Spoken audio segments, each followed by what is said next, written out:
are joined by Vix from We've Got a Fuzzbox. Ooh, a Fuzzbox. Yay! We're going to use it. Do you know, my heart is going. Now, who had the idea of writing a song based on Thunderbirds? Geeky, nerdy times. I'm happy to dress up. Anything can happen in the next half hour. Yes, it's the Gerry Anderson podcast. That took you by surprise, didn't it? I wasn't expecting that. No, it's 376 Is it? episodes. Yeah, we've incredibly. That's a lot. Nearly 400. It is. Well, Yeah. you say it's going to take us a couple of years to few get to it, though, years, because now yeah. we're monthly, of course. Well, for the main pod. yeah. However, between the main podcasts, you probably know this already. We do have the Randomiser. We do indeed, yes. Which is a coming up. random Gerry Anderson episode. Yes. Picked at random Yes. by our very special guest. Yes. Who today is. It's Ross. No, come on. No. I mean, Ross is a very special guest. He is Very a very seldom special here, guest, but yeah. when he's here, he brings a certain something. Very kind of you to say. But we are joined a little later on by Vix from We've Got a Fuzzbox and we're going to use it. Commonly known as Fuzzbox. Yes. Vix, that's Vicki Perks, had a big hit with Fuzzbox in 1989, I think, but we'll check with her later, with a song that I'm sure you will all know called International Rescue.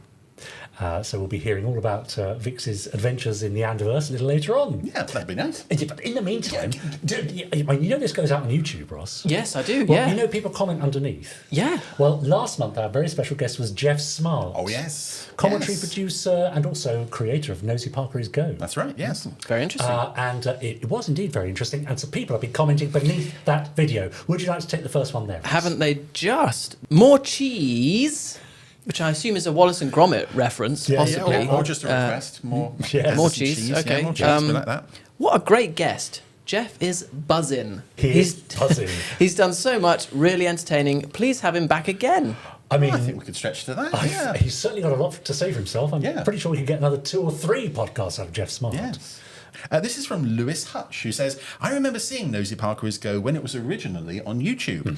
I thought it was very interesting and hilarious. A shark fin passes by Tracy Island in the opening shot. Yes. It does indeed. Yeah. It's hard to believe that there's now a redubbed version with David Graham as Parker. It's a special feature on the new Thunderbirds Blu-ray box set. I haven't heard of this. Yeah, oh, come on, Chris. I think it'll catch on, of which I have my copy. And yes, by now, everyone has their copy. Yeah. The Thunderbirds Blu-ray set is out in the world. Imagine. Yay. You can rest and relax, Chris. And you can watch it over and over again. Yeah. And I believe Jeff was telling us that's the last time that David Graham is heard giving his Parker. Is that Seems right? to be the case. Oh, yes. I Very didn't know special. that. Yes. Okay. There you go. Now, a couple of weeks after that, we sat down with Jeff Smart to watch an episode of UFO. His favourite episode, as it turns out.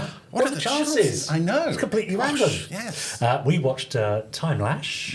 Chris Gibbings commented beneath saying UFO seems to have been first broadcast in Canada in September 1970, a very short time before its showing in the UK in the same month. Yes, My that's ITV area, Granada, covering northwest England, first showed UFO in early summer 1971. I'd known of UFO since the start of the year when it appeared in Countdown Comic, plus all the merch like the novel tie-ins and toys. That's right, yes. But that's a really strange way of going about it, isn't it? Imagine becoming familiar with the series because you played with the toys before you saw the series.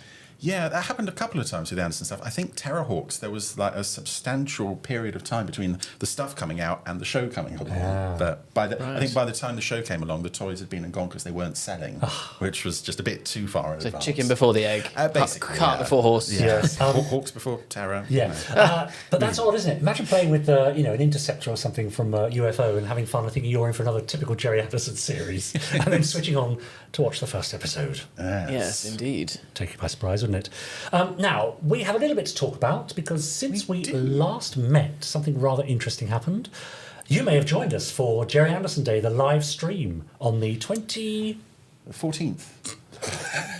on the 14th of April. April. That's right. Yeah. To celebrate all things Gerry Anderson. And a few announcements were made. Ross, can you remember 2 of them? I'm looking at one of them. this lovely Thunderbird 3. Yeah. Look at that. It is beautiful. Beautiful. Yep. Yep, that was one of them. Yes. Although this isn't the final version, this is a slightly Yes, before. that's the sort of that's a prototype. Gosh, there was so much. A second one being, I mean, I'm looking at another one in the corner. what? It's the Secret Service he Blu-ray, is. Yeah. which I know Chris is very At excited long about. last, Yeah, yes, yeah, that's right. yes. All my dreams come true. And I have to say, on the note of the Secret Service, keep fingers crossed because hopefully we'll be talking to Lois Unwin, that's Stanley Unwin's daughter, here on the podcast in a couple of months' time. So that'll be rather special, won't it? Yeah. Great. Yeah. two things from you, please, Chris. What do Well, you as remember? Ross was looking in this direction and saw two things in this direction, Yeah. I'm going to look in this direction and see two things up Oh, there. yes. The Captain Scarlet Super Space Theatre Collection, which Yeah. is the two original Captain Scarlet Super Space Theatre movies in Yeah. HD, Yeah. and a new movie in Yeah. HD called Target Captain Black. Possibly a couple more special features in there yet to be announced. Not sure. Right. And next to that, we have 20th anniversary edition New Captain Scarlet Lovely. on Blu-ray, for which we have reinstated the original opening and closing titles. It's in 5:1 for the first time for a Blu-ray release, and it's got all sorts of lovely extra bits and pieces in there, including a new episode with the original cast. Yeah, on amazing. audio, and a 2-hour and at present 3-minute documentary. Yes, on the series that I made. 2 hours and 3 minutes. It's What is 1 there to minute, say? It's 1 minute longer than the Space Precinct documentary. I was determined to get it Yeah, just exactly. over the line. Beat your own record, Yes, yes, well done. that's right. Richard, two things from you. Two things for me. Well, it's quite easy for me. I'm going to go for the two Thunderbird 2s. Because Yes. we saw a prototype, did we not, for an up-and-coming Thunderbird 2, rather like, I won't pick it up because it's surrounded by other things, but rather like the one on the desk here, except the pod comes out. That's right. Yes. Yes, that is right. It's got a little pod vehicle as well. That's it. And then we have the little mini Thunderbird 2, which is available now as well, I know, on the Yes, Gerry Anderson yeah. store. I mean, we've missed out all sorts of things. The UFO Captain Straker model, the new Eagle. Oh, Skydiver Yeah. prototype. That's right. Yeah. So, what else was there? if you didn't join us, then have a look back on the Gerry Anderson YouTube channel and just search for Gerry Anderson Day live stream. Yeah. And there was a game of blankety blank in there as well, I believe. There was, that's it's true. Icing on the cake. But you, Ross, and you, Chris, Oh. you know that we would be nothing without our Podsterons. That's true. That's you at home, so shall we hear from them? Why not? Yeah. This is the voice of the Podsterons. Hi there, everyone. Oh, hi. Jerry everyone. would have been 97 had he been here today. Sending much love to Jerry, wherever he is, and best wishes to his extended family. I was a little shocked to hear the proposed reason for Victor Bergman, played by Barry Morse, to leave Space 1999 was a faulty spacesuit, which terminated his life. Ah, yes, that was a jolly Fab Fact a couple of months ago, wasn't it? Maybe a competition could have been organised through Lookin', which was running the UK comic strip. Yeah? I'm sure the fans could have come up with a much more upbeat way of Dr. Bergman leaving. Yes, I would like to have seen him or heard about him perhaps dying to save someone else. Wouldn't that be the more heroic Sort thing? of sacrifice or Yes. something like that. Yeah, I like a noble that. End. Rather than, There is a novel that explains his departure. yeah. I haven't read it, Okay. so I don't know how he leaves. all right, fine. Sad there were no Thunderbirds Easter eggs this year. Well, actual Easter eggs. I don't- I mean, don't I'm know. always This up for an year, Easter egg, did but we have Have Easter we eggs in ever had previous Thunderbird years? Easter eggs? It's a gap in the market we should If so, investigate. next year. Yes. But I think a Joe 90 Easter egg or a Zeroid Easter egg there. Oh, and zero, that's a good idea. Can we please have another Andercon soon? Wow, you know. We can yeah. exclusively reveal That we're not it's having not a new up for Andercon. us to decide. Thanks for the wonderful new Thunderbirds set. You have done Jeff and the boys and the production crew proud. Thank you. Any ideas for Jerry's centenary, which is only 3 years away? Another Andercon, the Ander Cruise. Yes, Space Precinct on Ice. It's all happening in 3 years' time. Thank you all for helping me through a rough winter. That's from Duncan Moss. Oh, that's nice. And thank you for joining us again, Duncan. I have one here. This is from Hannah. Hannah says, "Hi all, how are you?" We haven't got time to ask you individually. Back in April, I was watching a film from 1961 called Voyage to the Bottom of the Sea.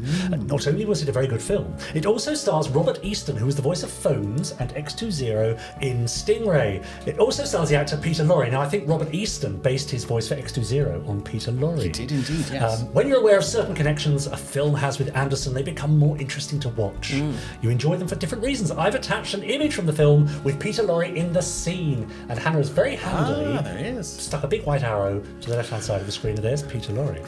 I've also attached a short clip of Robert Easton speaking. I hope you're able to play it, but his voice is unmistakable. I'm always on the lookout for things with an Anderson connection. PWOR from Hannah. Have a look at this. Forget the technicalities. Keep at it. I must talk with the president.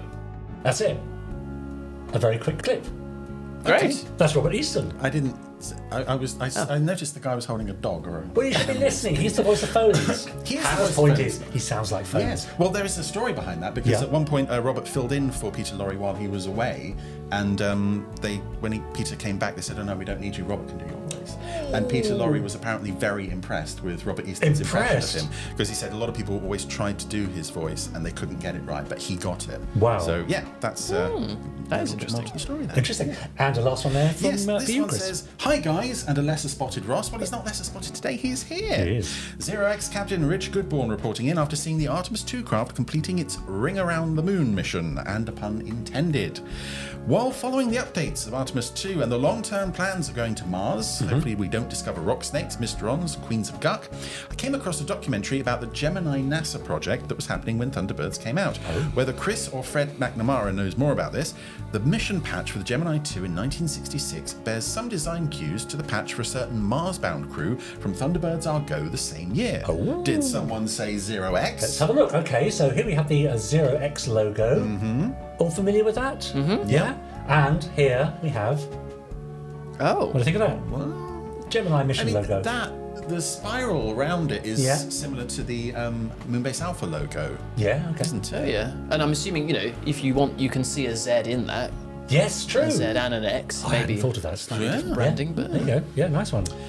Looking forward to the next Thunderbirds comic anthology and the new Captain Scarlet Blu-ray. FAB, SIG, SPA, Nice. Rich Goodborn. Thanks, Rich. Great to hear from you. Great to hear from all our wonderful podsterons. You can email us at podcast@gerryanderson.com. Don't forget, you can also like and subscribe to our YouTube channel, where you're now watching us.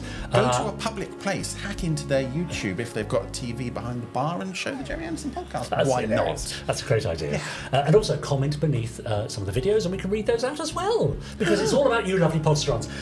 I say that, it's not all about you, because it's also this month about Vix from Fuzzbox, who we're about to meet to talk about her 1980s hit, International Rescue. How's about it? Why not? let's go. Yeah. FAB.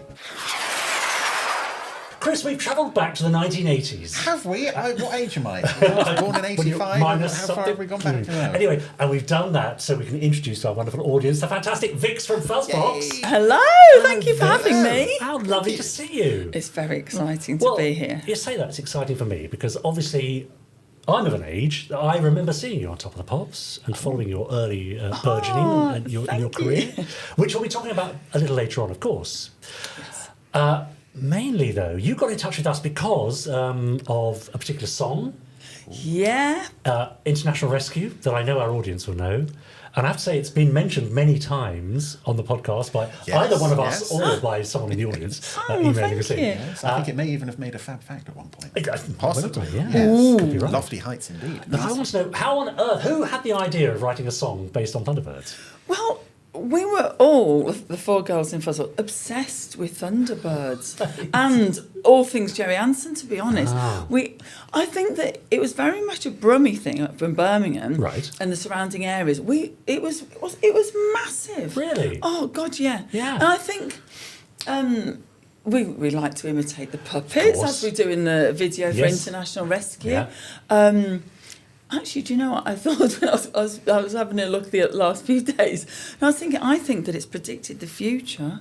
Wow. Gerry Anderson Big claim. puppets for the eyebrows that are now fashionable, Right, yes, the true. lips. Yeah, true. Good point. Yeah. What else is there? Yeah. I'm sure there was some other things. Setting Yeah, trends. the eyelashes. My Yeah. daughter wears those eyelashes. She's got me on these today. But yeah, we love the look of it. And the Brummie sort of sense of humour is quite unique. Yeah. And we loved the strings Yeah.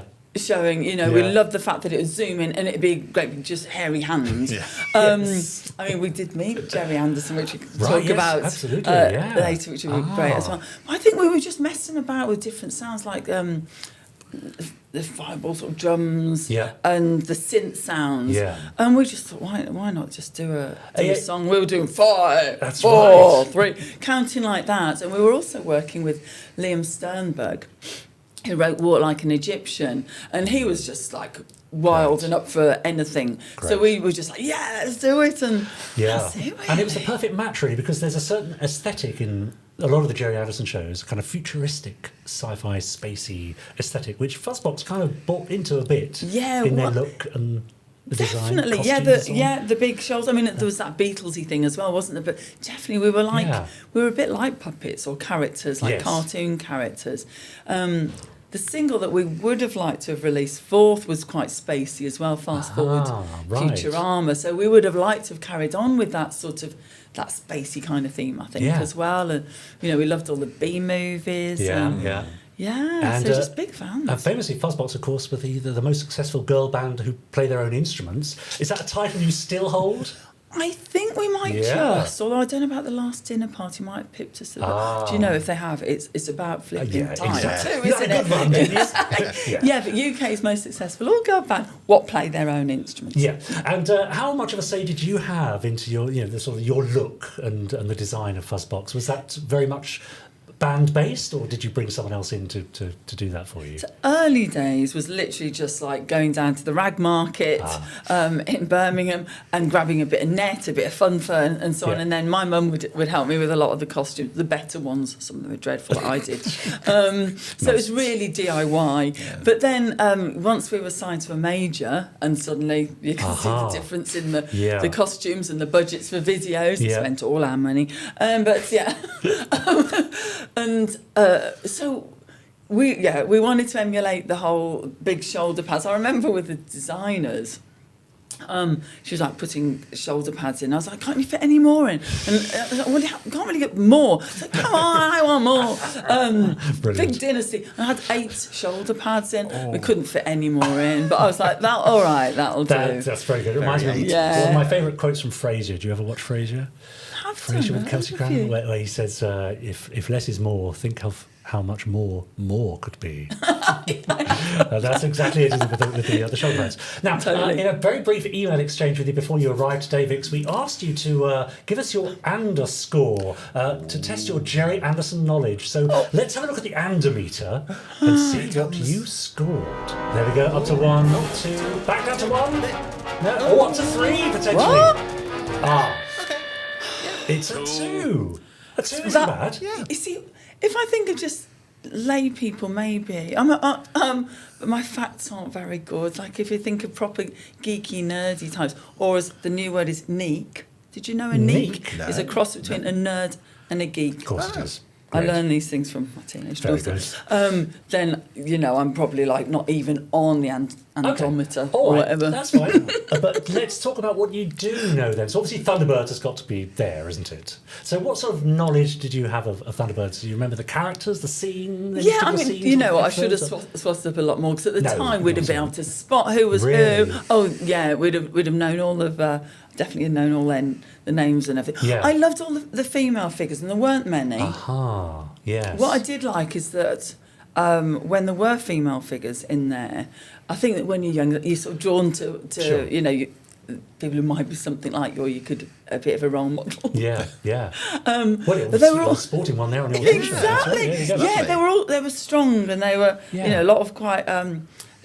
I thought the female figures were all fantastic, and I was obsessed with Aqua Marina. Aww. She's glittery. I really, really was. I used to just watch it over and over. Yeah. You couldn't watch it as much as you can these days. Right. I literally would have watched it on loop. Yeah. And I watched the episode last night of when Troy Tempest goes and rescues her. I was there. Yes, that's right. But I used to keep waiting for her to actually speak or sing. Yeah.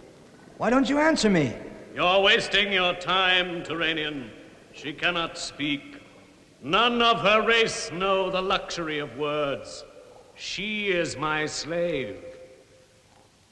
And you are my prisoner.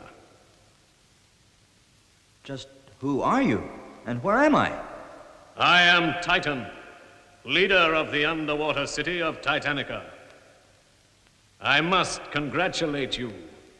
You are the first Turanian to set eyes on one of the people of the underwater world. I hoped she might sing the Aqua Marina. Yeah, lovely. But I think we might cover it. No, actually, first. Yes. There you go. You suggested it but I'd forgotten that back in the day we were messing about. It's one of the reasons we came with International Rescues, that we were thinking about covering Aqua Marina. Yeah, right. Maybe it's time. Maybe I don't know time. that. Maybe the the viewers can Yes. decide. Let us know. It's the Anderson demand. concert at the Birmingham Symphony Hall. Yes, That so would be you may lovely. not know that. Being a Brummy lass, there have been 2 now, haven't there? 2 now, The yes. Birmingham Symphony Hall. The last one was in 2024, I think, probably.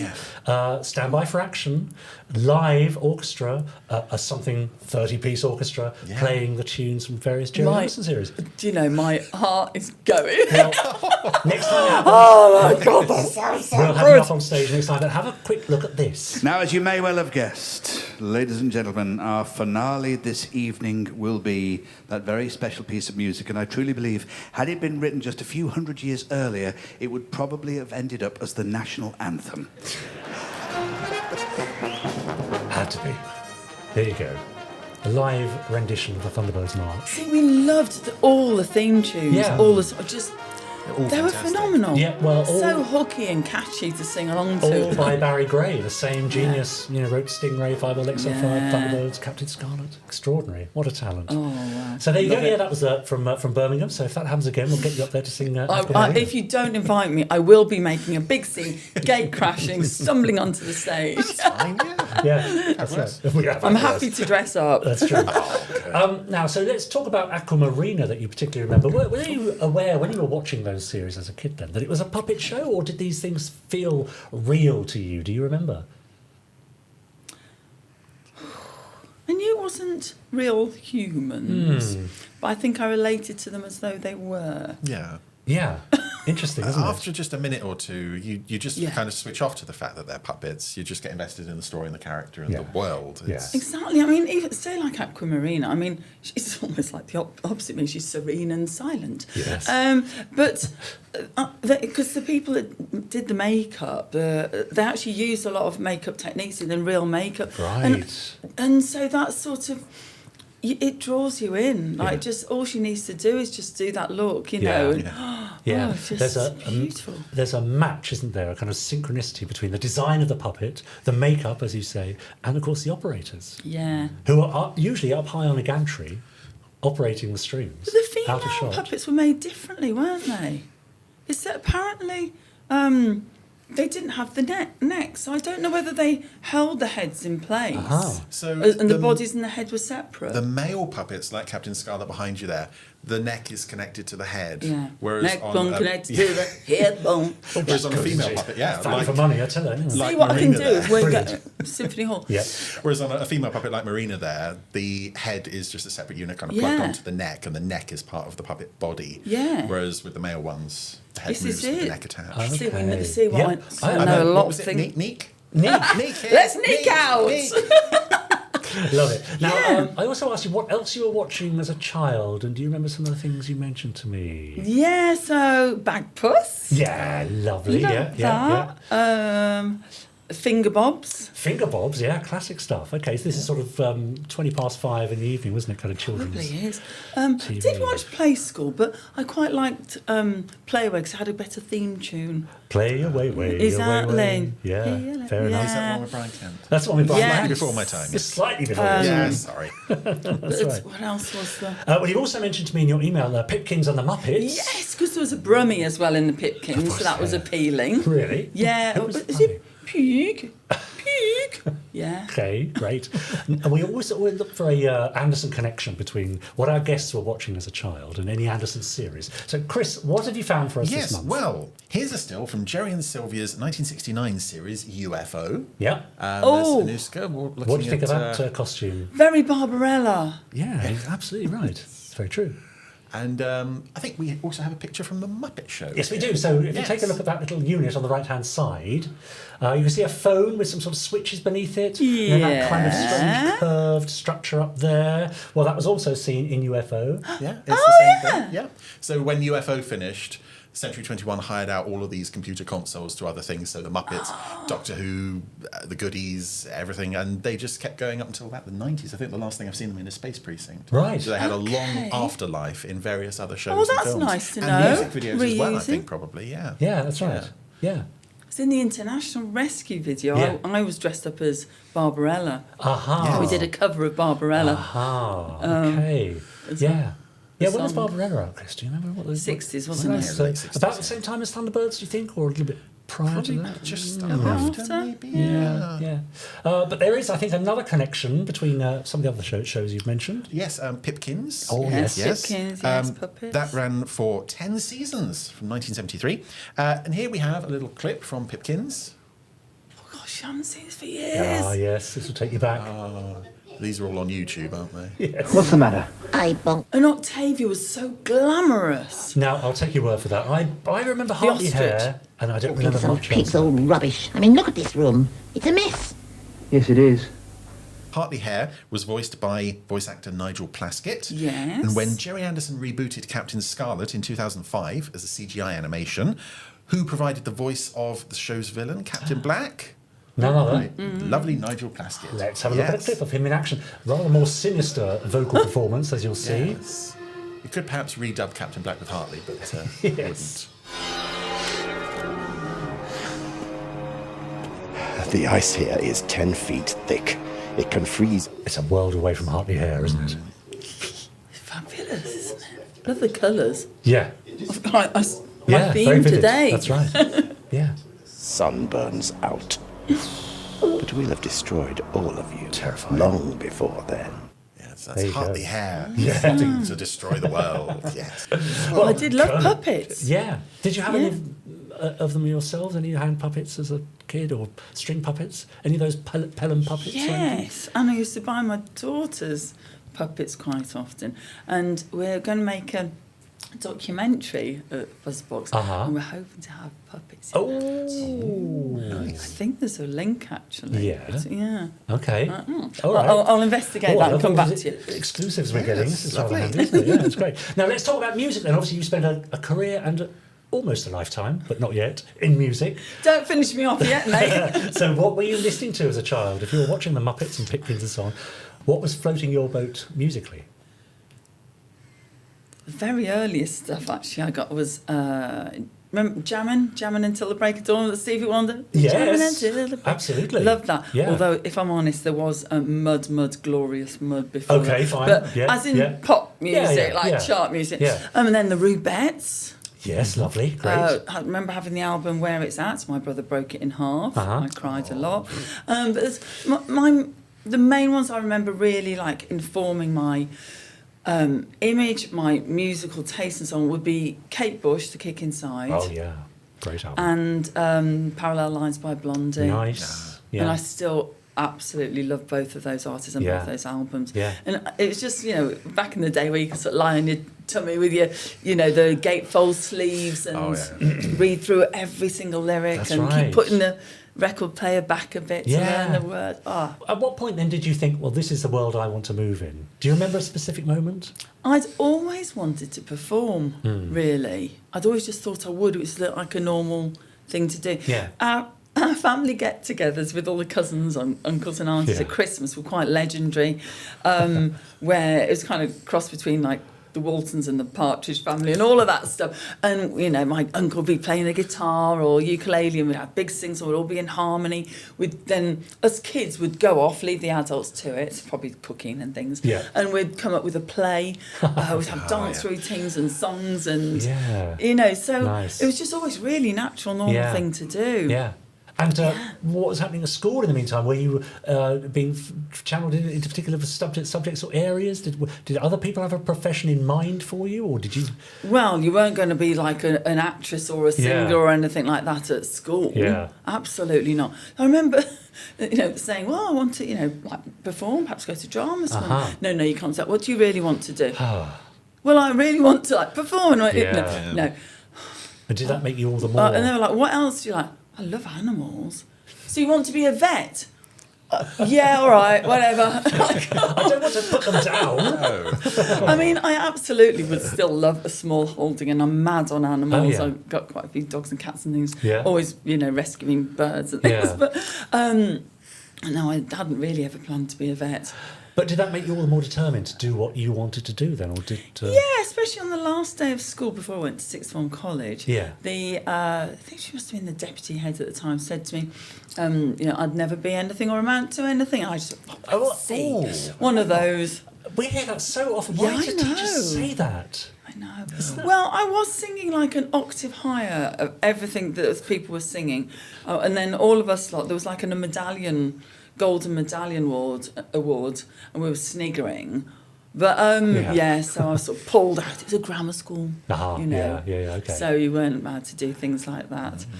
And then, what were then the origins of Fuzzbox? When did that? Let's form a band. On the right near the end of term, there was always these really kind of posh concerts. So people would be doing violin concertos and lovely classical singing. And the music teacher was very, very posh, but very sweet.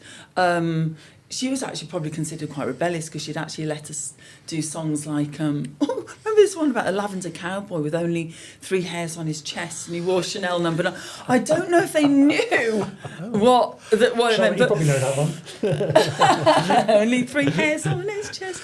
And, you know, we do the Beatles or something. Yeah, right. So it was a bit more open-minded than most. Yeah. But I managed to talk her into the fact that, you know, not everybody could afford all these posh instruments and lessons and everything. And what about if we just made our own and we did something like that? So she was like, oh, yes, okay, well, we're all for, you know, inclusion. Yes. So we all, big gang of us, made things out of, you know, like toilet rolls and shakers and rice in jar. Yeah, it was pretty awful. An audition, but I just sang really beautifully. But I did things like, twinkle, twinkle, you know, like, or really sort of. But then on the actual day, it wasn't quite like that. It was like, it started off all classical, twinkle, twinkle, and then, don't very much, twinkle, twinkle, little star, and like we're just pogoing around the stage and all the. Oh my God, I wish there was some video of this. Yes. I think there is a tape recording of it. Someone's got somewhere. If you've got it, please, I'd love to hear it again. On your face. But we were called the Flying Collars. We all had big wing collars and, you know, flares and looked absolutely horrific. Again, they didn't know we were going to be doing that. Yeah. But yeah, it went quite.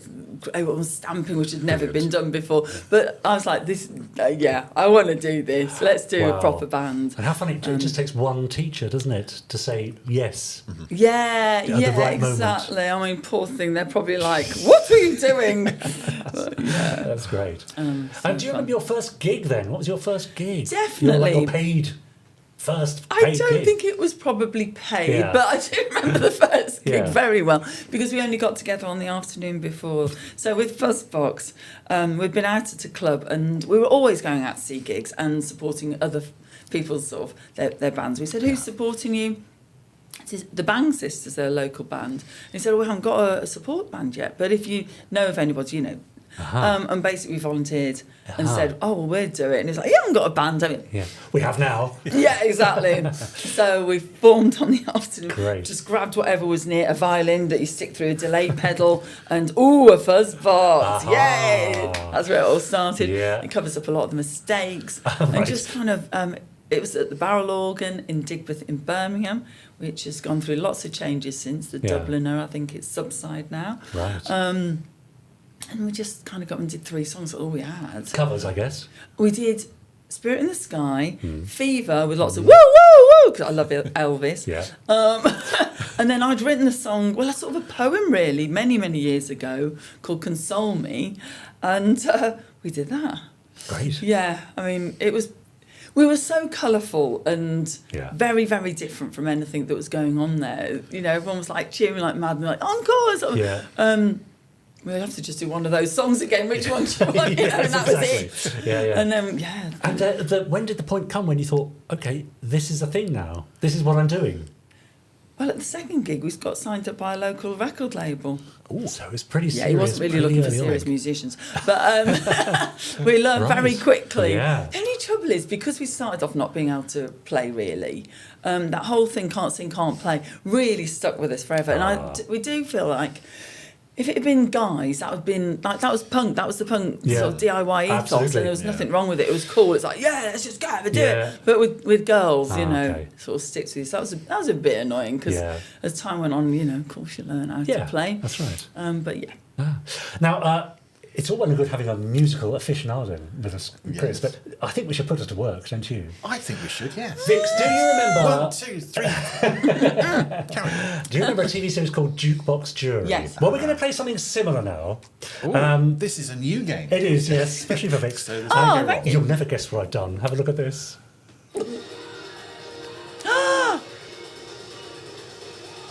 Zero. Oh, yeah. See what I've done? Yeah, It's time clever. for Fuzzbox Jury. Whoa. Hey. Right, so a little more enthusiasm. Yay! Right, thank you. I've put a lot of time and effort into this. I know, I can tell. Yeah. So Later, cut that out and just show when he was really enthusiastic. I'm going to play you 3 songs from Gerry Anderson films and series. And I just want you to rate them. That's all. Oh, rate them. Literally, I'm not asking you to sing them by any means. Rate them. So In terms of... oh, well, let's think of the song, the performance, the overall aesthetic. Okay, instrumentation. What else? Instrumentation. Instrumentation. Okay. Hair. Yeah, I'm in. Hair. Yes. Eyebrows. Whatever you like, it's fine. You ready? Okay, yes. Here's the first one. So the first one is from a series we've already mentioned. Okay. Also featuring one of your favourite characters. This is from Stingray. Yeah. Oh. This is Duke Dexter Yes. performing I've Got Something to Shout About. Right. Take a look at this. Oh my gosh. Nice guitar. Yeah, yeah. Who needs strings? Yes. I've got something to shout about. Covering the neck join with the cravat. That's very clever. Funny what love can do. Ever since last night, when I held you, Look at the legs wobbling. Oh wow. Yeah. baby, It's a bit like Bobby V, isn't it? That kind of. Okay, yeah, that's right. Sort of early rock and roll, isn't it, really? I've got something to shout about. Yeah. Ooh, everything's just fine. I like the ooh. I know, it's really cool, isn't it? Since that Look at those eyebrows. Wow. promised me that you'd be mine. There you go. So what do you I think? think it's great. Let's give it a score out of 10. Let's think about, the presentation. Let's think about musical aptitude. Let's think about natural talent. Yeah, the hair. Whether you could see the strings or not. And let's give it a mark out of 10. I think it's very catchy. Yeah. And it's very in the pocket for that sort of era, the type Yeah. of genre they're That's going right. for. Nice little hooks. Yes.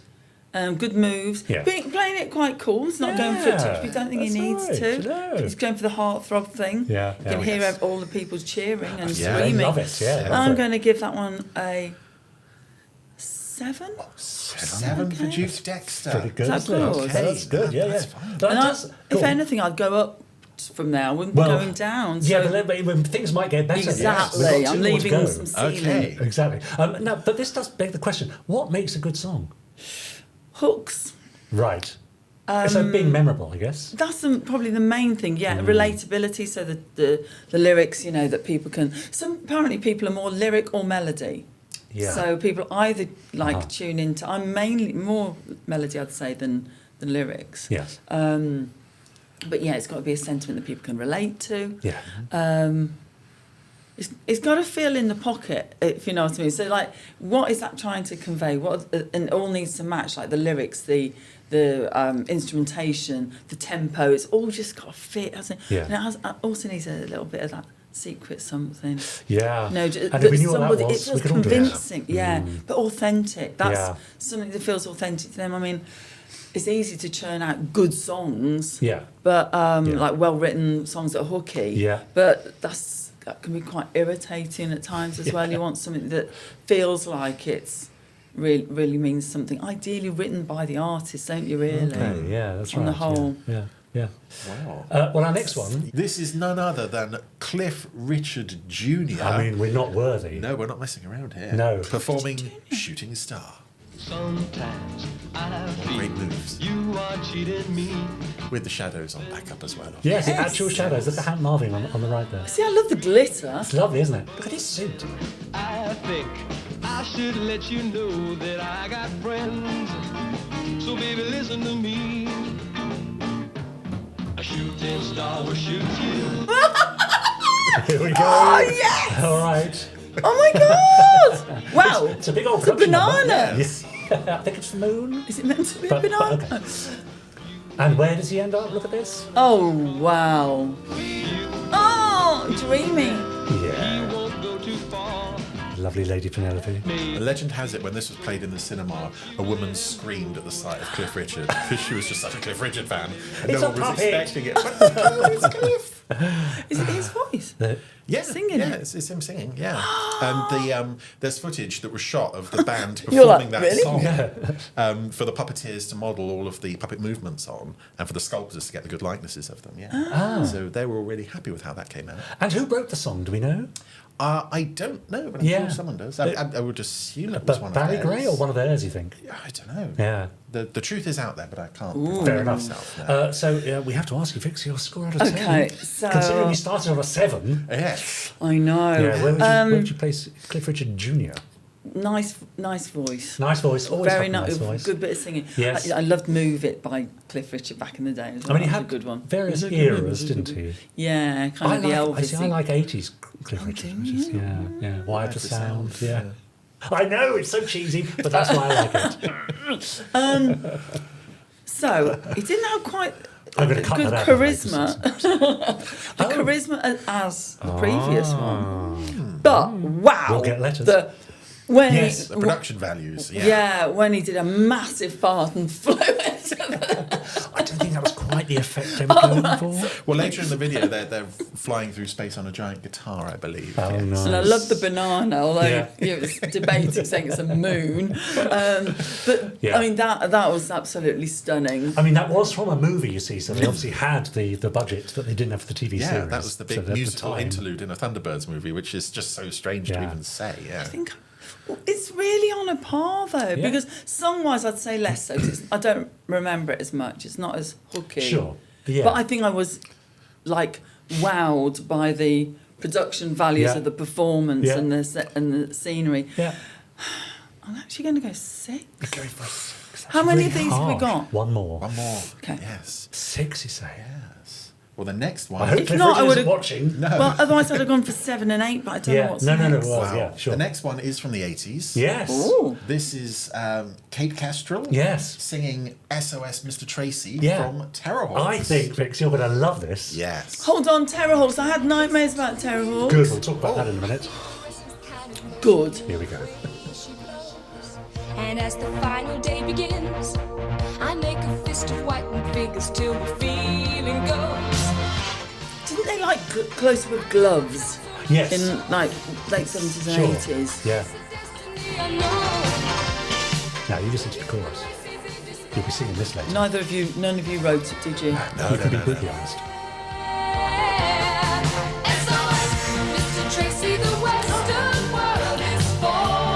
Do you know, I've thought so many times about getting a pink afro. Oh, well, there you go. Wow. I mean, it's not dissimilar, is it, No, to your version? When was this out? 84. The show was out in 83. And it sort of So it's in a series called Terrorhawks, So but it it's kind feels of giving like a we should have callback been to... inspired by it. Surely. It's funny, isn't it? Well, that was Maybe the we character were. Kate Kestrel sang a lot of songs in the show, but that was one that they released as on a two-sided disc. wow. Yeah, they were trying to crack the charts with that one. Did they crack the charts? I don't. Did they make a so. dent? Even? I don't think so. No. But it's They interesting, tried. isn't Oh my it? And it's gosh. got the lovely 80s aesthetic, hasn't it? Yes. Yes. It's Moya Griffiths, singing there. It's very catchy. Mm. Don't like it as much. Oh, it's gone terribly wrong, isn't It's a it? bit weird. Am I not meant to say that? No, you can be as honest as you want. It's fine. It's fine. It's fine. So what? Am I allowed to change the other scores? Well, I mean, not really. Well, we're never going to play this game again. That's true. It's a one-off. Do what you want. Okay. First one, then we'll go. The Stingray song. Yeah. Or Cliff. Let's go 876. 876. Are we putting the Terrorhawks last? Yeah. Oh. Is that shocking? Yeah, because it hadn't got a man scooting up to a banana moon. No, true. Hadn't got the hooky song. Yeah. Okay. I mean, it is a hooky song, but perhaps it's just not quite my taste. Is it due to those lingering nightmares related to Terrorhawks? Tell us about your memories of Terrorhawks then. You mentioned the nightmares. I actually had nightmares of Terrorhawks. The puppets were so scary to me. My brother, who's younger than me, loved them. And so he was always, like, if it was always watching, he'd be like right up here. Oh, honestly, I had so many nightmares about them being like there, and I'd wake up, oh, thank God they're not there. The faces. Well, that's interesting. And the voices. The voices are a bit strange. I'm hyperventilating but now. it's interesting because the puppets for Terrorhawks were different to the puppets used in the likes of Thunderbirds. They were hand puppets rather than string puppets. Yeah. So they had a very different look to them. Yes, and a lot more monsters and aliens and creatures in Terrorhawks. Oh, if only I'd known that, I would have played a clip. We could have traumatised her. Never mind. Yeah, who's next?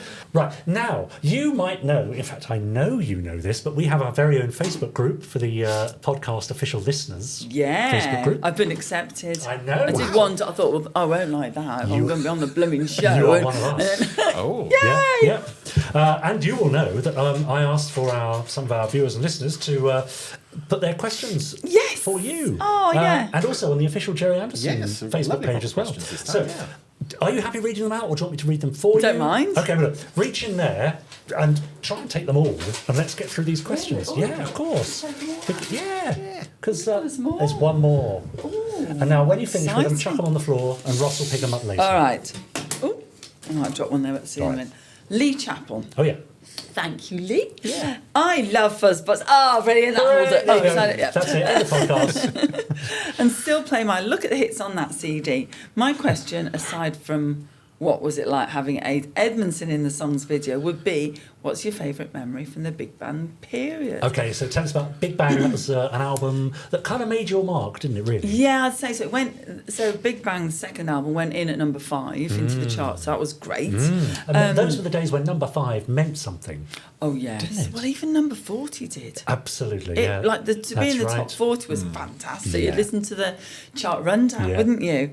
And Big Bang again, you know, that sort of sci-fi type thing that we were very into. To be honest, I can put the two of those together about having Ade Edmondson in there. So I've got loads of favourite memories, but doing the video with Ade Edmondson as Duran was great. He was directing as well. Have you seen him in it? Yes, so he's all dressed up. Absolutely, yes. The big eyebrows like Thunderbirds. Yeah, absolutely great. But poor guy, I mean, I don't think he had any inkling how long it was going to take us to get us ready and then transform, and the makeup artist just goes in a bit. Now she's having an Elsa. No, and we're just sort of sitting there, especially. You know, I had all the wig and everything, and Maggie was dressed up as like a witch, and kind of it's just sort of the evil queen, whichever it was. So it's just it took a really long time. So we actually didn't end up with hardly any time to film. Really. My dancing in that video, if you can call it, I was what was it doing? But it's also quite a complex video. There's lots of characters in there, doing lots of kind of set pieces. Yes, so the fact you had so little time. And I was lying in a tube for ages, just lying there pretending to move. But you see, I loved all of that. Did you? I really, really enjoyed making the videos, and I never minded waiting around for hours, like a photo shoot in the studio, you know, while they're tuning, you know, a hi-hat or something. I just loved it all. Just I thought it was really, really fun. So it was great meeting him, because obviously, total legend. How did that come about? Did you go to him, or did he come to you, or were you put together? I think it must have been through the record company, because we'd said, we loved... Yeah, we were a big fan. And I think they thought that was a good marriage Good fit, absolutely. The two of us, the sort of credibility and the humour. And so on. So that was. We've had Nigel really, Planer sat in that very seat on one of our podcasts. We should get Ade Edmondson, really. We'll try. He had a ukulele band at one point. Did he? Or it might have been a folk band or something. And there was talk about me playing ukulele in it. Brilliant. Never came off, but I'd have loved that. So thank you, Lee. I hope that's all right. Peter Popper Michael. Oh, yes. The only song I recall seeing in Canada was Self. I loved the video, and it's such a catchy tune with a driving rhythm.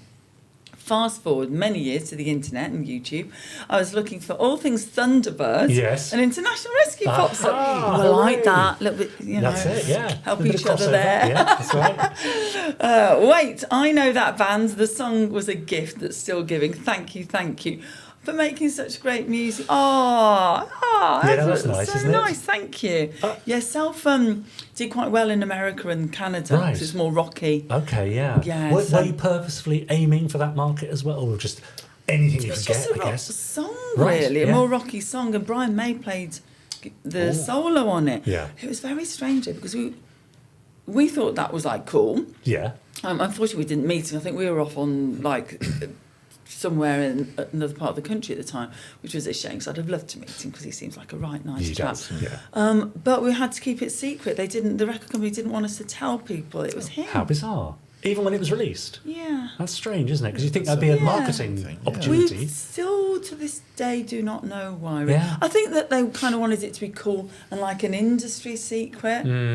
But it's almost like to me, well, maybe you could have just eked out a little bit more. Yes. But yeah, well, thank you. That's really, really But nice. that's nice. It must be lovely. I mean, because you've produced something that lives on, and I think every artist would like to be able to do that. How does that feel, knowing that?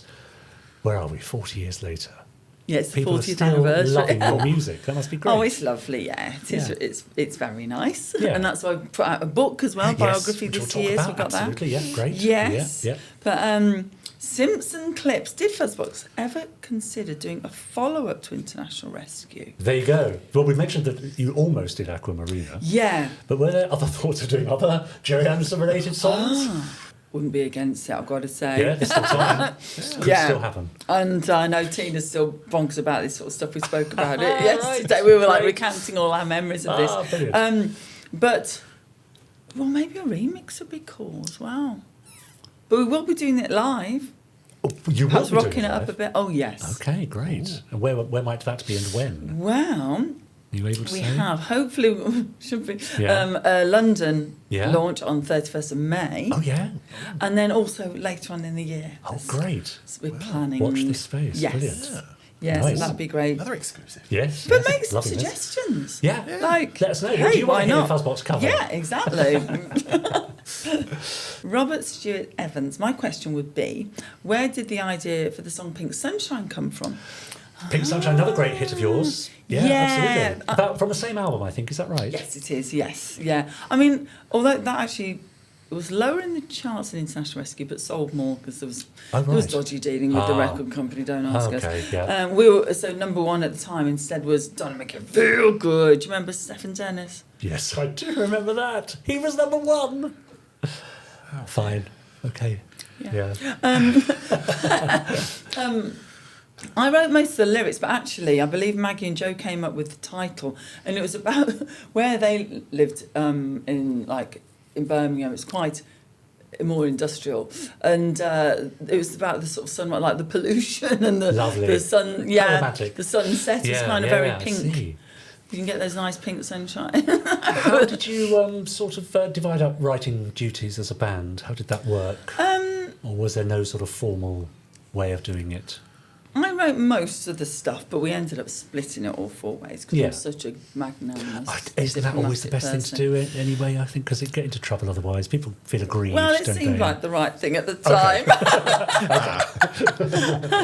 But at the early days, Maggie or I tended to write the lyrics, and then we'd sort of, come together and do that. And then I wrote quite a lot with Liam Sternberg, some of those songs. I think we had quite a similar sort of play on words and things like that, which was really fun. It was a bit of a free-for-all. Maggie and I wrote most of the stuff, and then the others would have a guitar riff or a cool little drum beat or a riff or something. But then Pink Sunshine became about sort of escapism.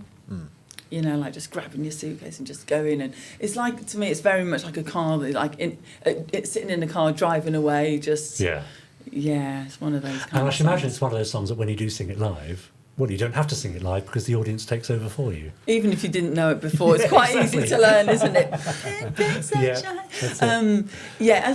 I do love that song because it's really happy, and I think every summer, you know, people play it, and it's quite uplifting and nice vibes. And I love Pink, so I was enjoying the soap and the bins in the toilets downstairs. Okay. All pink. There's a detail that we didn't even Did you know not about. know? Well, we've not been in the ladies' toilets. No, not recently anyway. I'll take you in there after if you like. Right, so thank you, Robert. Yeah. Which mentioned Pink, I thought she was going to say Fab 1 and Lady Penelope. No, the bins in the toilet. The bins in the toilets, that's what that's right. Right, have you vetted all of these so I won't get anything really horrible? No, they're all very, very nice. Oh, that's good. Social media can be either a beautiful place or a flipping horrible place, we do can't pride it? ourselves on being a very positive group of people. I think because life's too short to be down on other people. Exactly. Just enjoy what you want to enjoy and be nice about it. Totally, and just forget the haters. We don't need that. Absolutely I think social media can be a lovely thing to sort of to lift you up. But if it's one of those things that's bringing you down and everyone's just trolling and slating everybody, just get off. Yeah. Close your account and get off. Yes, really. I'm with you. Yeah. Exactly. Let's start our own positive movement on that. Steve Bushell, hi Vix, hi. I understand you are still performing, which is fantastic. Yeah. It is. Are you still in contact with any of the former bandmates, and whose idea was it to use International Rescue as a subject for the song? Okay. So first of all, about International Rescue, I think we kind of... we or it was, a bit of a communal kind of, we love Thunderbirds and stuff. We probably covered that, hopefully. Yeah. So Tina and I, Tina hadn't done anything, mainly the drummer, but we all used to play everything at one point. Yeah.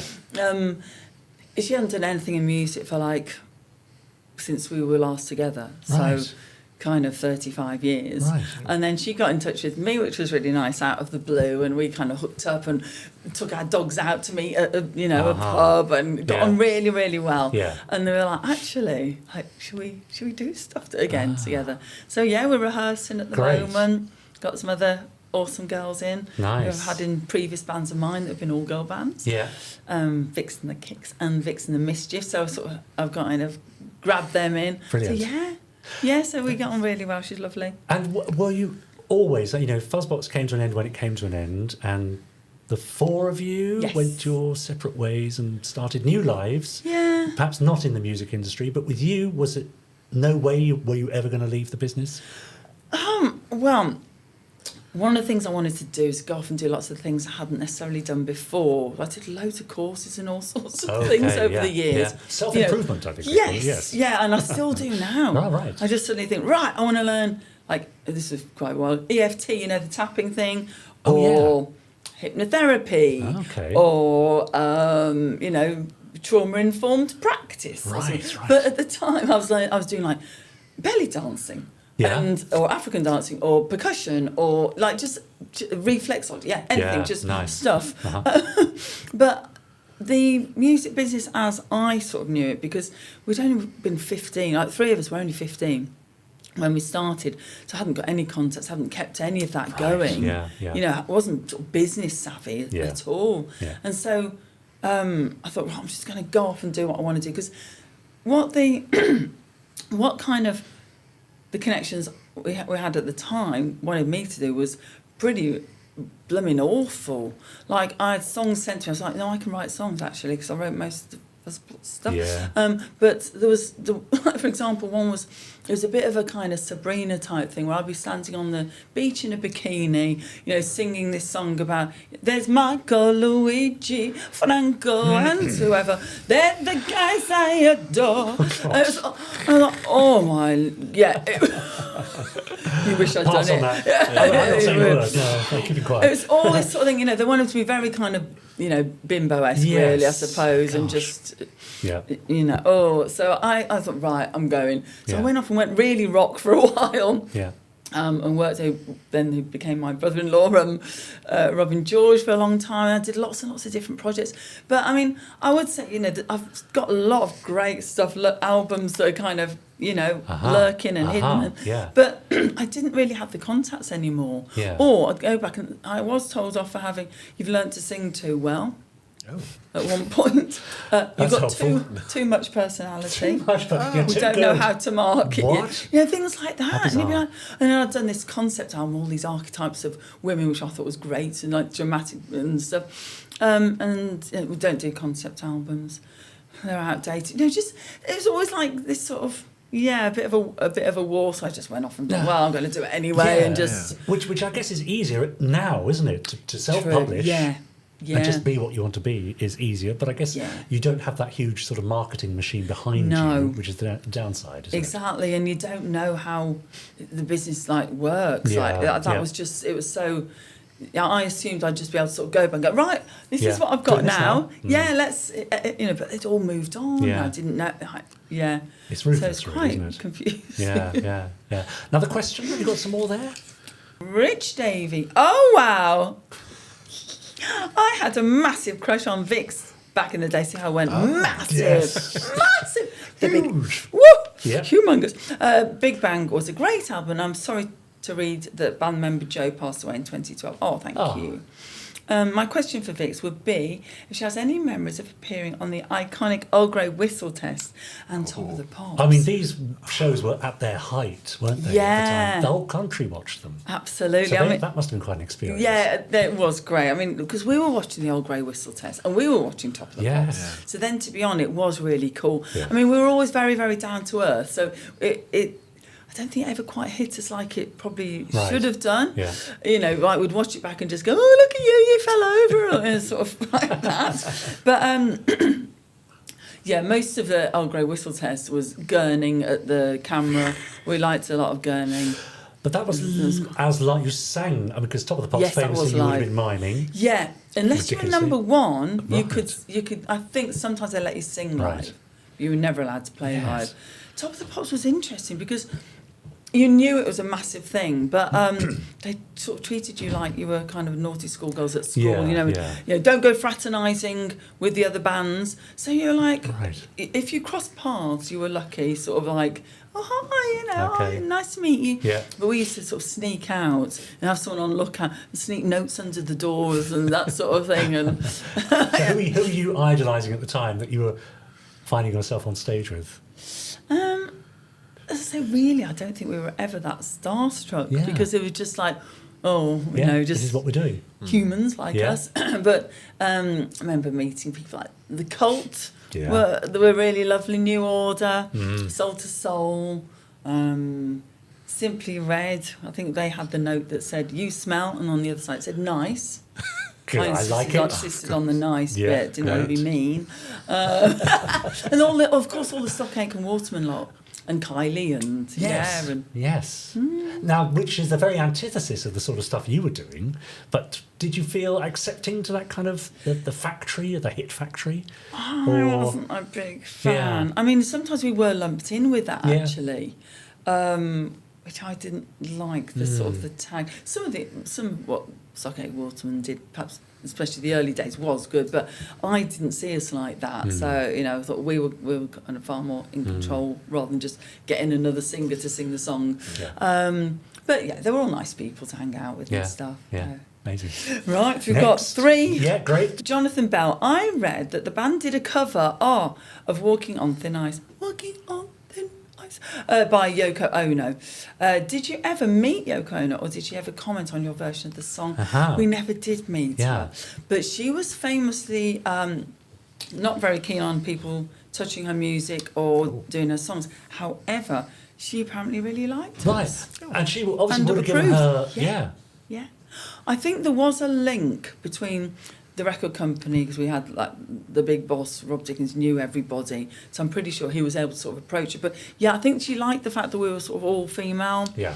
And our version, I think, is lovely actually. Yeah. The video was nice. Right. Had a snake crawling all over me, which was quite cool. Fun. Now, did you record it first and then send it to her, or did you kind of ask, could you do it, and then record it? Do you remember? I think we asked first. Yeah, right. And I think we did a demo and sent it, and then proceeded with the proper job thing. Great, yeah. So yeah. Lovely. Yeah, it's a really interesting cover, I think. Yeah. You know, and what drew you to it in particular? It's so different, isn't it? And also, you know, she's somebody who's kind of blamed for so much, like the breakup of the Beatles, as if, like, you know. That's right. Anyway, like the man had no brain of his own. Yes. Like, come on. So I think that was kind of quite interesting to us as well, to do a song by Yoko Ono. It's kind of, and I know I was very, very keen on the Japanese culture and the look of it and so on. I mean, when we went to Japan, I was like, oh my gosh, right. So you toured extensively then? Yeah, we did. Not the UK, then we did America, Canada, China, Japan, Singapore, and then I've also been to other places like Bahrain and all those places. Yeah, Incredible. so cool. Done most of my travelling abroad really with the band. Which is and is a it good true thing. you just see the inside of hotels and venues that Mainly, you're playing? but yeah, there's a lot shame, of isn't that. it? Although when we went to the Far East, we actually did make sure we had times where we could go, because I was like, I just need to go to a shrine. Oh, I yeah, want to of see course. shrines. I want to go to a Yeah. market and buy stuff. You know? Yeah, that's right. But, yeah, it was fantastic, really Lovely. nice. And the last one was, this is interesting, Rich Goodborn. What was it like doing the identity parade on Nevermind the Buzzcocks? Oh yeah, so Nevermind the Buzzcocks was a quiz show, a pop and rock music themed quiz show, and I think there was a specific round, wasn't there, where they would bring on 3 or 4 people Yeah. and say which of these people was Vix from Fuzzbox. Yeah, Whatever. and they'd have, and Phil Jupiter's was on the one I was on, Yeah. Noel Fielding. Oh yeah, that's right. Alex from Blur, though. You see, Yes. See, I was absolutely not going to do it. I thought, that is so naff. Like, I'm not going to go and stand there. That's Yeah. really embarrassing. Yeah. Like, oh, no. But when I spoke to the producers, they were so nice. And they were actually genuine Fuzzbox fans. And they said they'd been listening to Fuzzbox all morning. And Alex James from Blur actually said he wanted to change the week he was going to be presenting. Okay, great. And I thought, Lovely. do you know, that's actually It really actually means something to nice. someone, so it's worth doing. Yeah, and I hadn't done anything Fuzzboxy for years. Yeah. But actually, it was really good fun, and Yeah. we had a lovely time.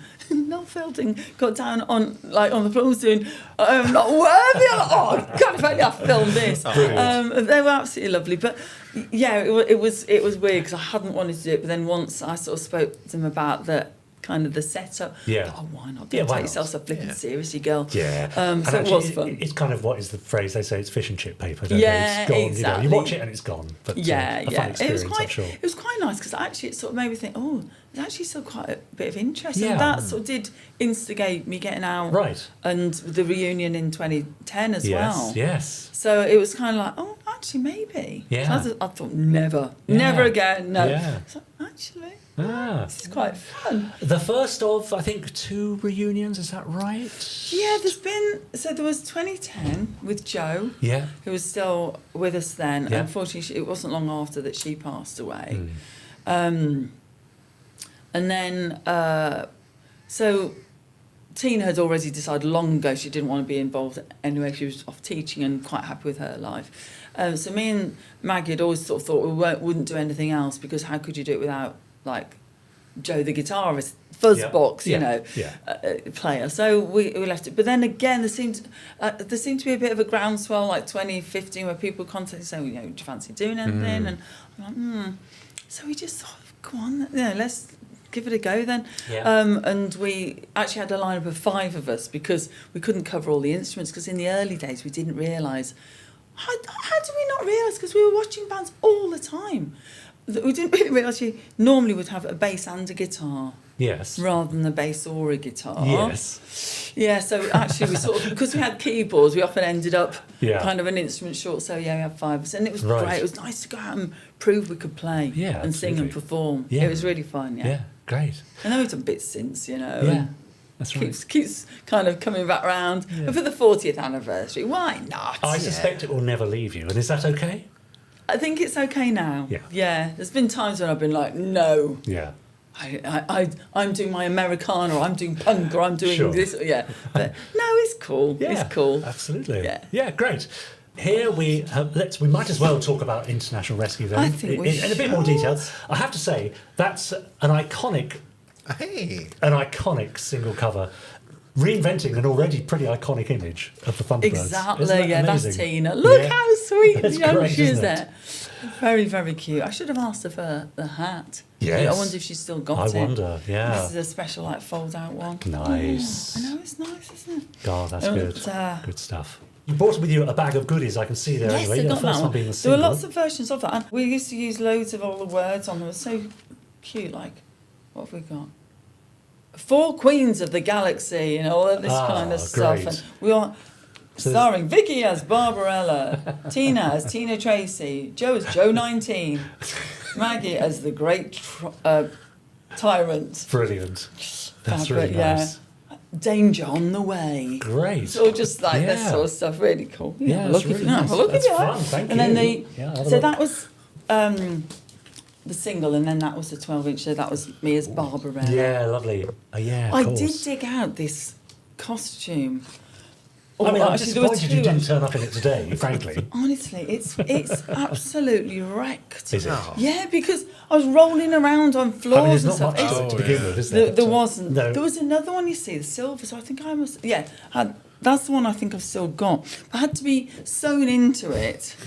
And then, oh gosh, I needed a wee so badly. I couldn't go for, and I wasn't allowed to eat or drink because of smudging my lipstick. Suffering for your art. Yeah. Great. But yeah, I got them out and I was like, oh, these gloves are like filthy. I can't take them along. They're disgusting. Yeah, so that's that one. Brilliant. Love it. Barbarella, the theme tune. Yeah. Barbarella. Yeah, lovely. On the back. It's one of my faves that we did actually as well. There's that one. There you go. Have a look. Let's have a look. Yeah. And then look at this. Whoa. Whoa. Limited edition shaped picture disc.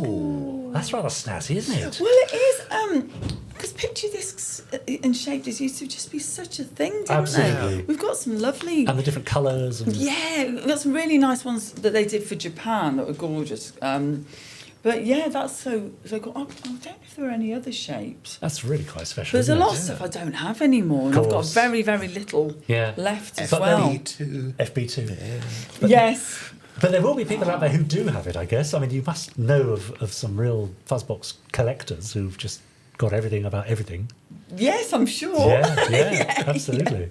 So, I did bring one. Oh, actually, a friend of mine made this for me. Jo, thank you so much. Nice. This was, look at this. Look, she's made this and sent it me the other day. Is that a tea towel? It is. We had a Fuzzbox and we used it. Yeah. The authorised biography, yeah. It's gorgeous. Yes, so I did bring you a copy. What? Yes, of the book, if you would like it. Great. So it's signed, but I haven't signed it to anyone. Oh, that's fine. How lovely. Thank you. But amazing. It's Brilliant. really nice because it's very sort of, it's got all that kind of scrapbooky, like Nice. photos and things in. Yeah. But yeah. The pictures there. So this is available now. It is. How can our listeners and viewers get a copy for themselves? If you come to any shows, obviously, or events, book signing events and stuff, then we'll have them there. But yeah, Amazon. Yeah, great. As Lovely. well. Brilliant. And it's got contributions from all surviving members of Fuzzbox. Yeah. Amazing. Authorised. That's lovely. Thank you very much for that. With We'll full share it consent. among us. Yes. I'll take it home first. Of course, and you'll be yes. lucky to see it again. I think so. Let me pass We're this gonna back let to you Jamie as see well. it. Yes, of course. Now, talking of Jamie Poor Anderson, old you Jamie. do have a story of meeting Gerry, is that right? So was that about the time of filming the video or recording the song? Yeah, so we had a meeting with Jen. I'm pretty sure it would have been Mary at that time, wasn't it? I'm pretty sure she was there. So I'm thinking we actually went to their house. Yeah. Do you know, there's so little. Everything was so it was a big fuzz. Yes. Like hot. just so much of it. Yeah. Sorry. It was just, woo. Yeah.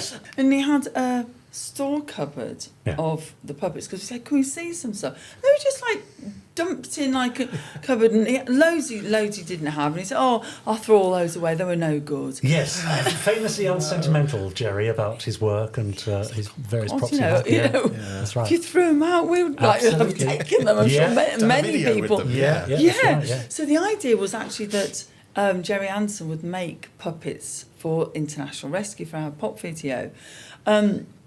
It probably should have. The costings probably should have been discussed before we went there by the record company and the powers that be. But we went there, and unfortunately, it was going to be I think it was it 80 grand? Does that sound about right? Per Probably, puppet? yeah. 100 grand. Sure. I think it was going to be 80 to 100 grand per puppet. Wow. We didn't realise that they're actually about a third the size of a human. They are quite sizable. So we were imagining they were just like this, they'd be easy to, like a doll. Yeah. But no, oh my God. So the deal was that they'd only be able to make one of me. Now, I would have said, fine, that's fine. Inside I was like, let's do it. But in the name of diplomacy. Imagine us having Yes, you'd have it we now, thought it wasn't fair. Yeah. In fairness, I did think it seemed unfair as well. So we didn't end up doing that, but it was really lovely to meet him. I mean, it's not. Say Tina from Fuzzbox and I were having a chat last night, and we weren't really starstruck by anyone, I don't think, apart from him. Right. Because, you know, he was just such a legend to us. And I think not being a musician, like when you meet other musicians, you kind of know what the deal is. Yeah. You know, so it didn't seem as big a deal. But meeting him, and he was so lovely. Yeah. But it was strange because we were saying how fantastic it was. He's oh, no, it's not very good. And we were saying, what do you like then? Oh, we love that you can see this. No, it's terrible that you can see the strings. No, but that's what's good about it. That's why people love it. Yeah. You know, and like say, and the hand, you know, and you go, oh, God, don't mention that. No, they're terrible. We're working on it. We're going to get better, though. We're doing these hands. But we were like, Funny, we were isn't it? really trying to say, but that's what we love. Yeah. And that's what, you know, people are. I mean, I don't mean to insult his intelligence, but he didn't seem to get the fact that that's what a lot of what people loved about it. No, and he spent his whole life like that. He never really got it. Yeah, I gather. Yeah. And always sort of felt he had failed somehow because he just made these silly puppet programs. Ashamed of it all. Yeah, trying to sort of, you know, obviously with his dad and his brother, he was always trying to sort of prove himself, wasn't he? Yes, that's and, right. Exactly right. Yeah. You know, excel, but I mean, he did. Yeah, of course he did. Really, really did. Yeah, we made a whole podcast about him. Yeah, to have made just one of these shows would have been an achievement enough. To have made 18 is that's right. Spectacular. Exactly, yeah. So that was wonderful. But it's a shame that we couldn't go. So that's why we went down the sort of route that we did. And hopefully we still, it was an homage, absolutely. I have to say, it loses nothing at all with that video from, you know, from not having the puppets. It really doesn't. And I must just say, if you don't know what we're talking about, I'm assuming you do, and even if you do know, it's worth another look. Of course it is. Just go onto YouTube and find Fuzzbox's International Rescue. It's a treat. We've talked about it a lot today, so have another look and then come back and have another listen, and you'll know what we're talking about. Now, let's talk about now then. So, musically, what's on the horizon for you? Are you still producing, writing, and releasing music now? Yeah, so the Fuzzbox stuff is... Yeah, we're going to be doing some more stuff later this year, and more book events, which are really nice because you get to do all the Q&As. Yes. Do like a little set, maybe like acoustic set, and meet everyone, meet and greet and signing. So that's really lovely. That's more like an evening where it's quite intimate. I really enjoy doing those. But then, there'll be some proper gigs and some festivals. Great. The end of the year. I'd like to do a Christmas show. A Christmas show? I think so. That's I think a good idea. the dressing up is appealing. Yeah, how lovely. Still not got over the desire for that. But then I've also, I've got a little alter ego of mine. Have you now?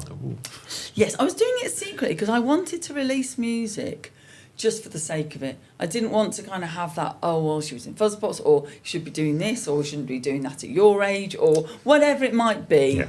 I just wanted to literally just think, this is what I want to do. Yeah. It's the sort of stuff I want to sing about and talk about, and, you know, and look, it's how I want to look, and just put it out. So I started just putting it out there really quietly and low level. Although people started to discover it a bit. I mean, I won't say in like any massive way, but enough to out me. Yeah, okay. So I was like, this is just Vicks, isn't it? Yeah. But I mean, that's a disguise. Look, I've got... I was trying to do my hair different and everything. Right, especially the first video. It's called Human Being Human. Yeah. And, you know, like... it's chopped up so much. The video editor was going mad with me. Like, really? Yes, I don't want to be able to tell it's me at all. You know, it's just like... And also I was thinking, well, most people won't even remember who I am anyway. Well. So I can just sneak it out. But anyway, yeah, so... But now you're out and proud. Woo! Yeah. So there's a few singles under that name, BuZZFoX, and then we're just about to put out the new one. That's 8th of May. And it's called the Yin Yang Thang.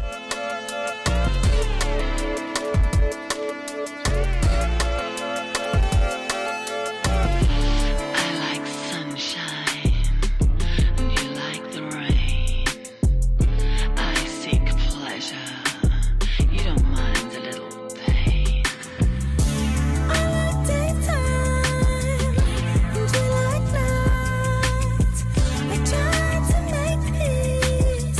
You need to close to find.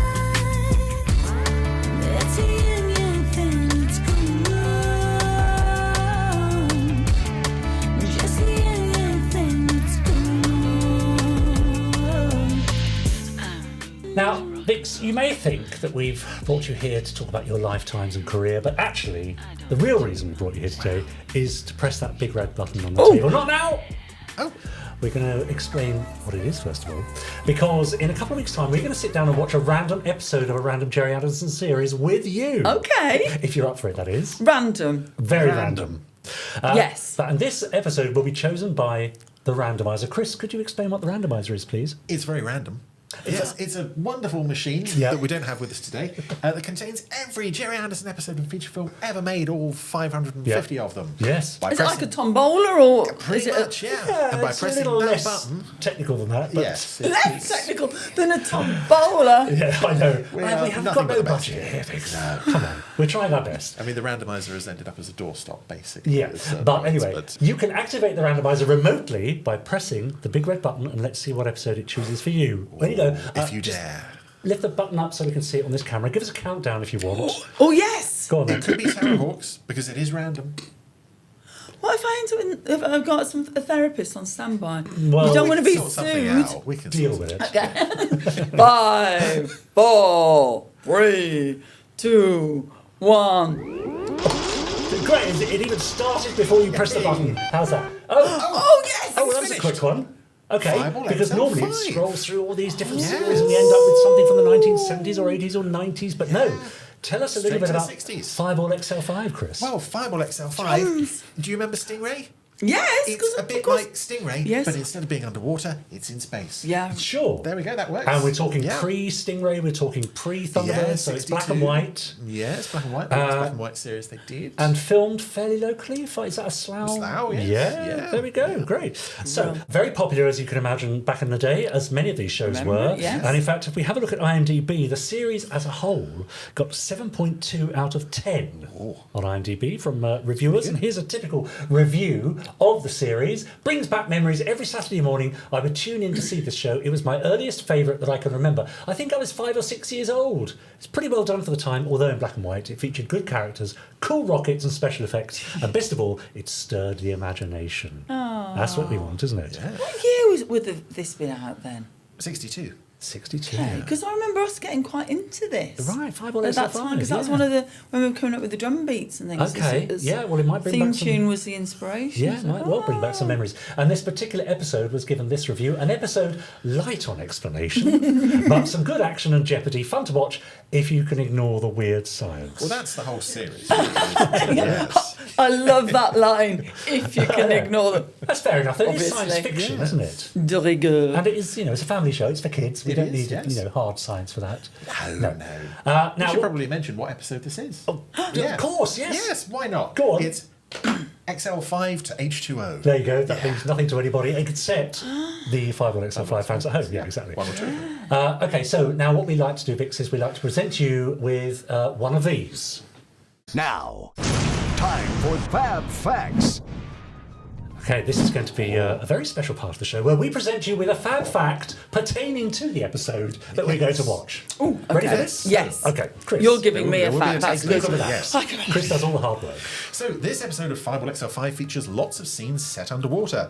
As we know from Gerry's previous series Supercar and the next series Stingray, these underwater scenes will be filmed with a very thin aquarium full of fish set between the camera and the model on the stage, creating the illusion that the craft was underwater. Nice. There we go. So you're saying, so the fish and the water and the plants would be set in front of the camera, the model behind the aquarium? The model behind the aquarium, I think most of the plants are behind the aquarium as well. Oh, so it's not actually in the water. That's very good, isn't it? No. Yeah, I like But that. sometimes it would have to go in the water if there was a scene showing it on the surface of the water. They had a big tank in the studio outside. Yeah. But they didn't use that one for this episode. Right. Because in this episode, there are scenes of Fireball in an underwater cave. They weren't filmed in Slough on Right. the traditional supercar tank. Yeah. They had to go in the larger tank in Bray. Okay, great. But Right. that's not the end of this very fab It is- fact. I mean, I'm enthralled. It's going to get even fabber. Go on.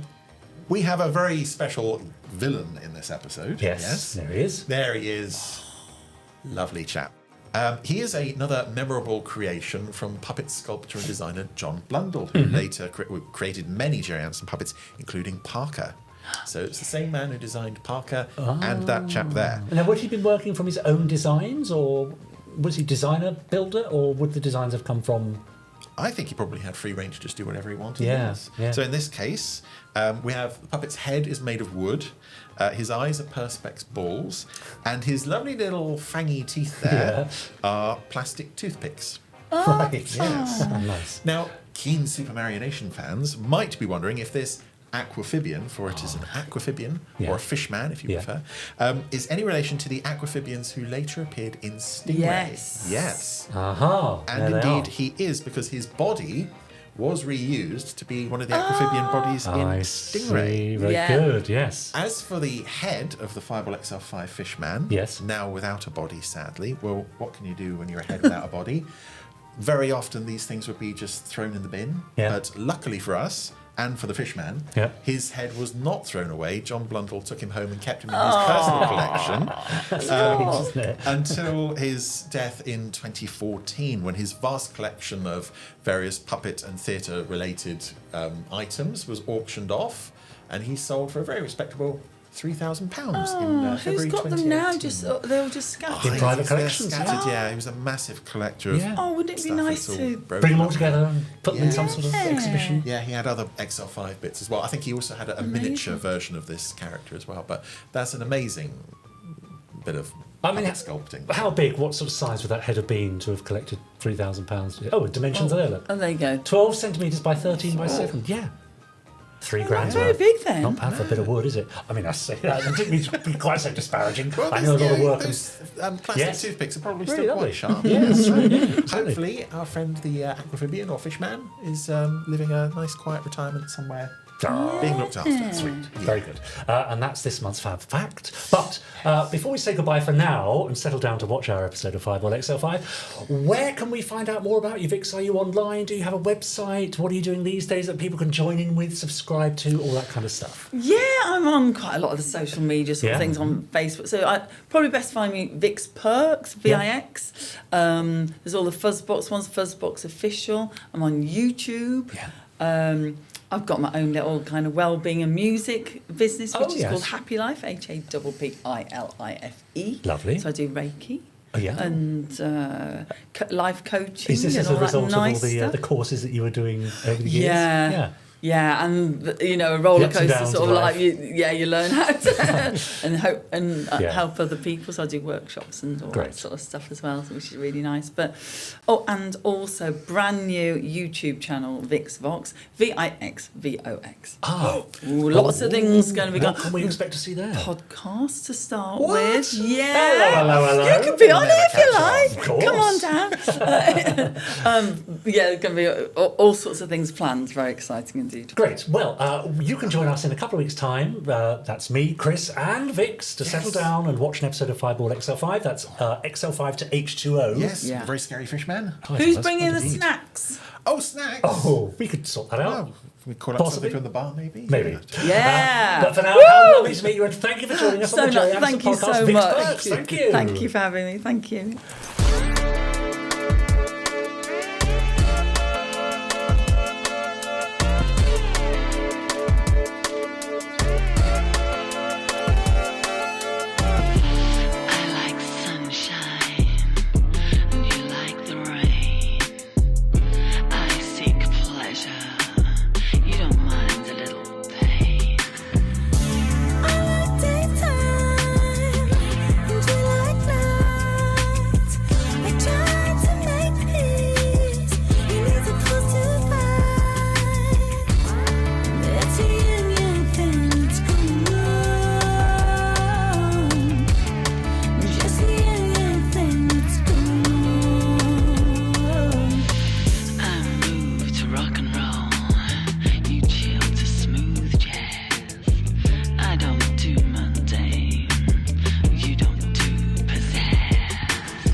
left alone.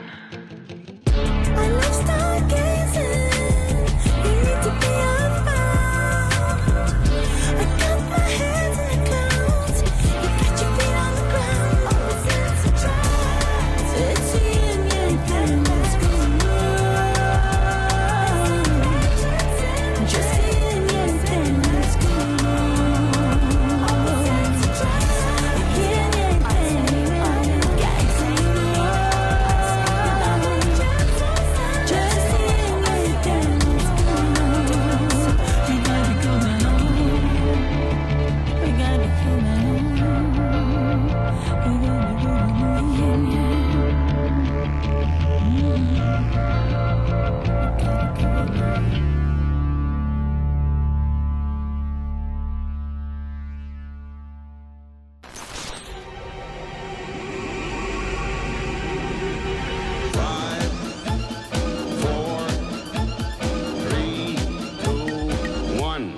Let's get started.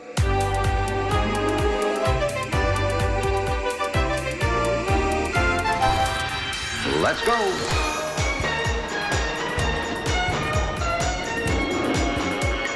Spectrum is green.